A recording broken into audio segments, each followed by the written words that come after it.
What is good, everyone? A-Rock Oakley back with another deck tech video. So I'm talking about Leia Organa.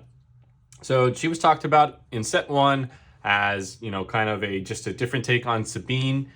She slowly fell out of favor towards the end of set one, and in set two kind of disappeared. But seeing that we didn't get much for Rebels in set two and in set three, but we did pick up two relevant ones in set two and set three, one in each that are being played and did improve the deck and its consistency and reach. So great things to see. But this is a very fun deck, very fast. If it goes unanswered, this deck just pumps. Leia pumps. And we love to see it. So this is my take. I played so many games in set one, a ton early on in set two, really just trying to tinker and make it work. Obviously switched off just to play something that might be a little bit more relevant. I think Tarkin Town is an incredible base right now. Tarkin Town stocks are on the rise. Incredible base. So let's jump right into it. Leia's dope. So her action being able to attack with two rebels means we are full in the rebel package. Another thing that we are doing is we're leveraging 100% in the main board for a cause I believe in hits. So we'll talk about this towards the end when we get to the events, but that is a part of why we're playing this, and we're going to talk about some of the synergies we do see in this. So starting off, we have the Droid package of two R2-D2s and two C-3POs. I know that C-3PO is a 1/4 and we don't love it, but you just say 3 and bless yourself with a lot of great cards. If you're picking up for a cause I believe in, Fleet Lieutenant, Wing Leader, Fighters for Freedom, Echo Base Defender, Admiral Akbar, Cassian Andor.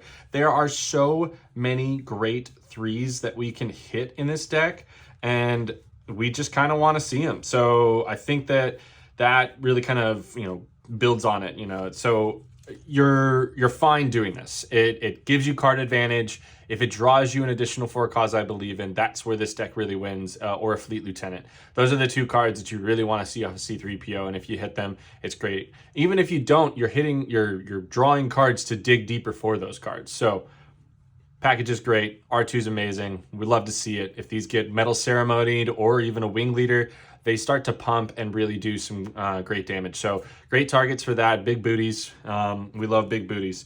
The newest card is going to be Jyn Erso. So if we can defeat stuff, which we aren't trying to do, but if that does happen, she starts attacking really hard. She's just another kind of Battlefield Marine-esque. She has to be answered. If the Saboteur gets turned on and she's attacking as a 4/2, means we're racing. We're doing stuff. So she's almost the first unit that has to be taken out, because if you allow her to rip, it's 4 damage to base, which is great. Makes the game shorter. Great character, great card. Amazing to add to this, and you can leverage, use Leia, attack into something, defeat it, and then attack with the second one as a 4/2, which is amazing. So she does it. She gets it. Battlefield Marine, duh. You play this card. Sick card. And then Sabine Wren. Really great unit to have in this. It's very strong into crafty smugglers and the village protectors.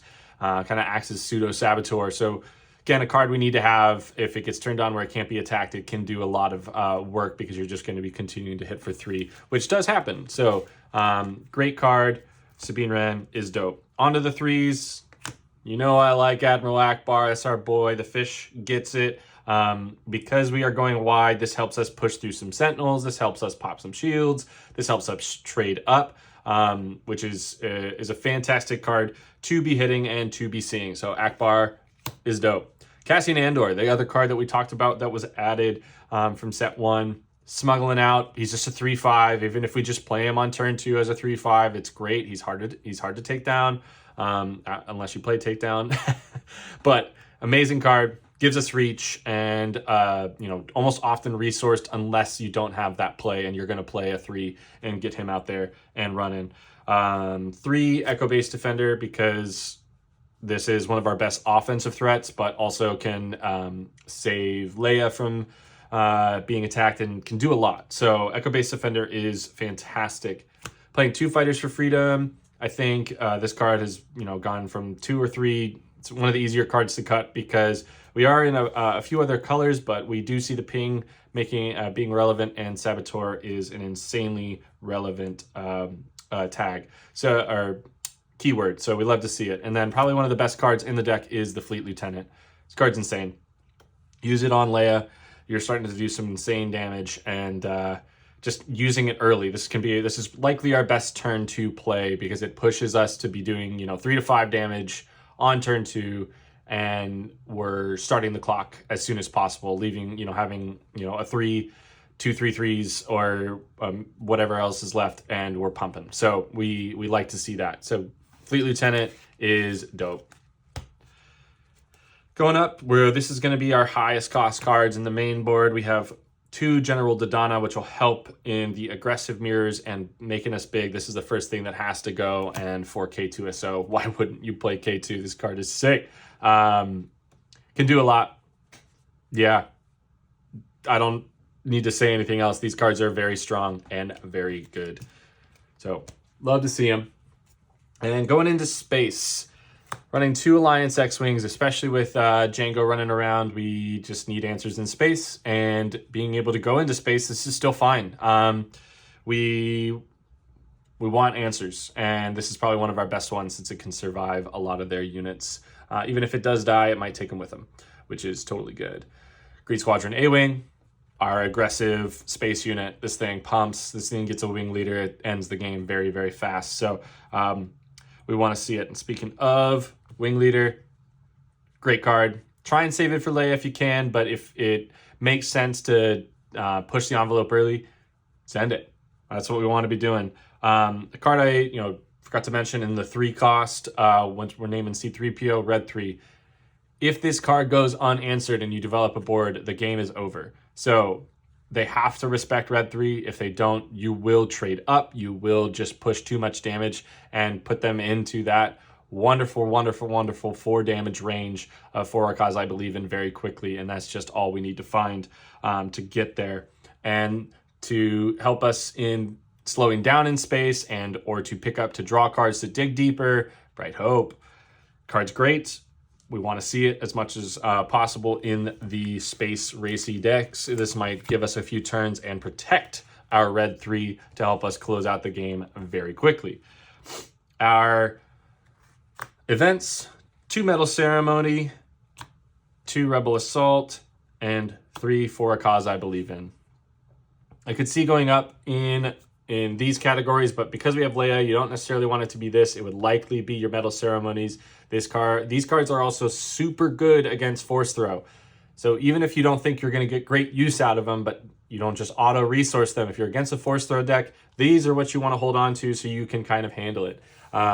So don't be afraid about that. And as I mentioned, we are in the main board, 100% for a cause I believe in. So when you're doing your math, you don't have to think about it. 4 cause is always going to be 4, and you're going to start to really kind of push the damage and win the game that way. If you see 2 of these, the game generally is in your favor, and we like that. We want the game to be as much in our favor as possible, I feel like. Current sideboard take right now, I got 2 Daring Raid because to pair with Tarkin Town is good. Weirdly doesn't hurt the 4 cause as much as you think, because even if you do, you can just leave it and just go the next turn. It just doesn't close it on that initial action, which is a bit of a bummer, but is okay. It generally works out. 2 Heroic Sacrifice.